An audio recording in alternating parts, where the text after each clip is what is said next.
Hey, Teddy K here for Best Buy Plugin, and in this video review we take a look at the Sony a6400, Sony's latest mirrorless camera that features a small body and super fast tracking and autofocus.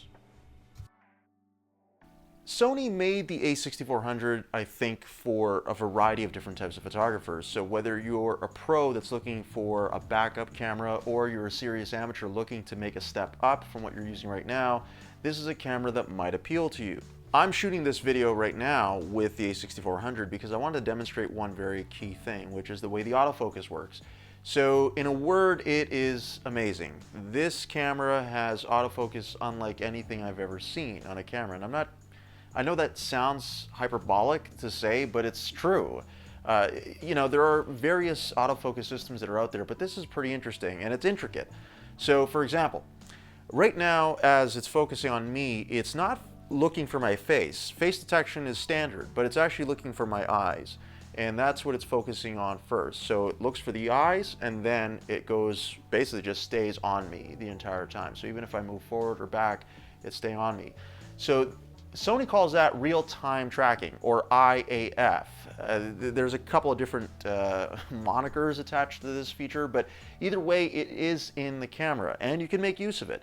Plus, you can make use of it with animals as well. Now, I'll get to that in a little bit, but it's not quite as effective as humans, but it's still very, very cool. Let me cover just some of the basics. Okay, Bion's X processor makes the camera pretty fast. Boot up time is super fast.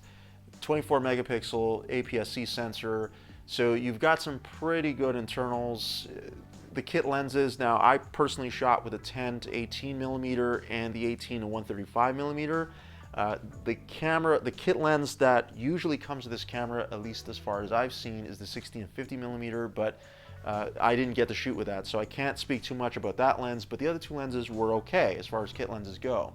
You, of course, can make use of some of the other Sony lenses. One key thing, though, is that there is no in-body image stabilization in the a6400. You have to rely on the lens to have it.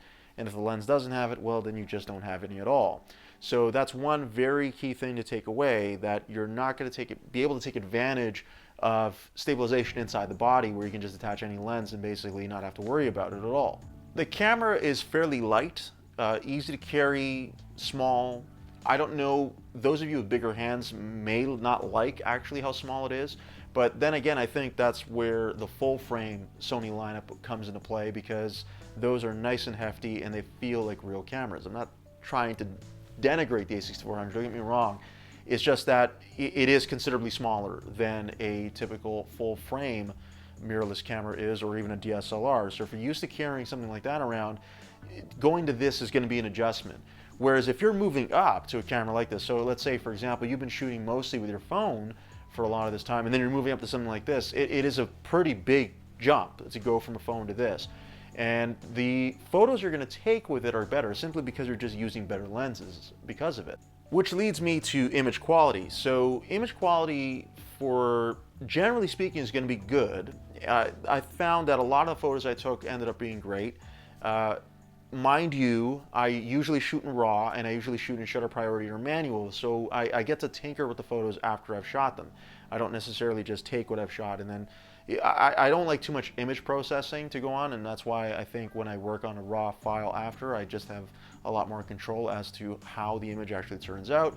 But you do have the option of just shooting in both JPEG and RAW, and then going with the JPEGs, and then you can edit the RAW files later, whatever you want. And there is the Imaging Edge mobile app that Sony has where you can transfer files over, but you can't transfer RAW images over. You can only transfer JPEGs over. So if you're going to work with RAW photos, you're going to have to transfer them to computer and then get them over to Lightroom or another program that way. But I digress. Before I move on here, I do want to say images generally will be good. You're more likely to take a good photo than a bad one with the a6400, and that's saying something. Even if you don't have a great deal of experience in shooting photography, or you don't consider yourself a photographer, it's one of those cameras, I think, that where you can really learn how to take good shots. And that brings me back to the autofocus. So the autofocusing is, again, it's excellent. Unfortunately, Sony makes it a little bit tough to figure it out or find it. The menu system that Sony has is, I'm used to it from shooting with the a7 III. It's not very good. it's intricate, things are buried, sometimes things are not where you think they would be. That being said, for tracking, so if you're shooting video, for example, you can switch from touch focus to touch tracking. Touch focus I tended to use more so for still photos.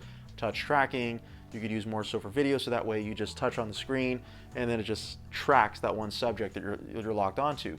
Touch focus is really cool, and again, this is where I think the autofocus, the really fast autofocus this camera has, comes into play. So for example, I had a plane that was flying over me at one point, and I was just, at one point I touched it on the screen and it just stayed on it the whole time. So I didn't have to chase it, so to speak, by like, okay, let me try and, you know, if I need to move to another angle, as long as it was on the screen, it just stayed focused on it. And that to me was a cool example of how well this worked.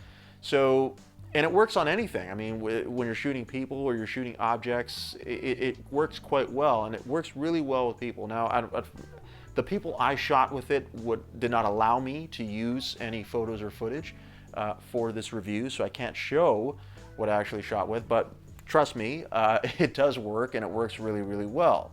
So if you're going to be using this to shoot, let's say you have a baby or even a dog or both, you have family members, or you have a big, whatever it is, whether it's a wedding, a family reunion, whatever it is, if you're planning to shoot a lot of photos of people, or you're even doing it to some degree in a commercial capacity, you can rest assured that the autofocus is going to work really, really well for you, and it's going to do a lot of the legwork that you normally would have had to do on your own before. One thing I just want to point out about video, so the 3-inch LCD screen in the back actually flips up to go 180 degrees up. The idea being that if you're shooting selfies or you're shooting yourself as a vlogger, because I think Sony had had vloggers in mind for this, you can see yourself. One little catch with that is that if you're using a hot shoe mic or a hot shoe LED to illuminate yourself, it's going to block the view of the screen. So you're not really going to be able to frame yourself that way. There's also no headphone jack, so if you are shooting video and you want to hear how you sound or the sounds that are coming through, if you have microphones set up, you're not going to be able to do that, unfortunately. There is a microphone jack, but no headphone jack. So I've said a fair bit here, and I recognize that in a review like this, it's very hard to encapsulate everything about a camera like the a6400. It is a pretty deep camera, and there's a lot there. I will say that if you are used to Sony cameras, then some of the things I've outlined here, or some of the things I've mentioned, like how I've griped about the menu system, you may already be used to it, so it may not be a big issue. Other things like how to get around the camera or how to make use of the features. For example, don't buy this camera if you're just going to stick to auto and scene modes and just have, just kind of let the camera figure out what it is you're shooting. You're not going to get the most out of it, and I don't think you're going to be happy ultimately with the results that you get over time. This is a camera where you can learn. You just have to give yourself an opportunity to do so. And I think when you have a small body, it's easy to carry, it's easy to travel with. It is the type of camera that I think is a really good bridge before you go to maybe full frame or DSLR if you end up wanting to go there.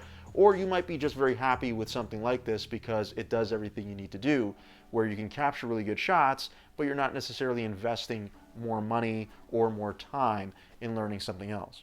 I want to touch on battery life because Sony rates it at 410 shots per charge.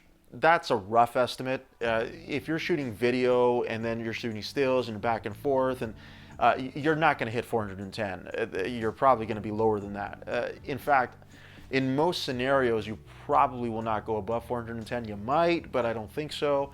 I think you're more likely looking at between 350 and 400 shots before you run out of juice, or at least to the point where you get dangerously low, like under 10%. And once you get under 10%, the battery can go pretty quickly. So that's just something to keep in mind. And that's my review of the Sony a6400 mirrorless camera for Best Buy plugin. I'm Teddy K. Thanks for watching.